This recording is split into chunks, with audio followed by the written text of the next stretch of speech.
Faréouté était ce matin le théâtre d'une opération militaire un peu particulière. Près de 80 personnes s'y sont réunies pour une partie d'airsoft opposant dans ce scénario des résistants russes à une équipe de l'ONU.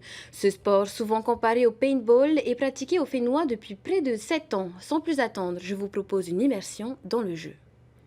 Attention au départ. 5, 4, 3, 2, 1.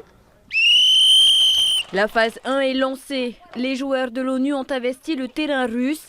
Il leur faut désormais récupérer des civils et envahir la zone.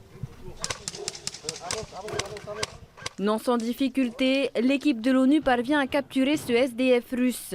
Il détiendrait des documents qui pourraient être des preuves sur des cas de crimes de guerre. Donc on est censé l'amener sur un point alpha pour l'interroger. Malheureusement, j'ai les collègues qui ont été pris par une poche de résistance. Donc on attend qu'il la réduise, qu'il prenne possession du point. Pendant ce temps-là, moi je surveille de près notre otage en toute sécurité. Et une fois que le point sera pris, on pourra lui faire subir un petit interrogatoire. Dans le camp adverse, les soviétiques ne se laissent pas faire, d'autant qu'ils détiennent en otage un diplomate. Parmi les joueurs, on retrouve des anciens militaires comme des amateurs de jeux de guerre. Tous les genres et toutes les générations sont de la partie. Dans le jeu, j'adore mettre en place une stratégie, avancer en équipe, communiquer avec les autres membres de son équipe pour pouvoir du coup mieux avancer forcément.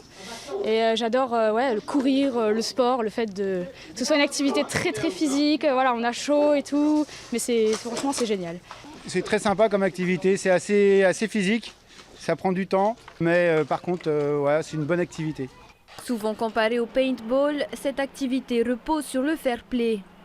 Alors il y a une différence, c'est que déjà c'est pas des billes de peinture, c'est des billes en plastique biodégradables. D'accord ? Et les répliques sont vraiment très réelles par rapport au paintball. Et le paintball, on ne peut pas faire ce genre d'opération dans les rues. L'airsoft est beaucoup plus populaire parce que les répliques sont vraiment réelles. Ils sont tous habillés en militaire, etc. Ils sont vraiment dedans à fond, quoi. À l'initiative de l'événement, l'association Next Tahiti Airsoft souhaiterait un meilleur accompagnement des communes et du pays pour varier les terrains de jeu.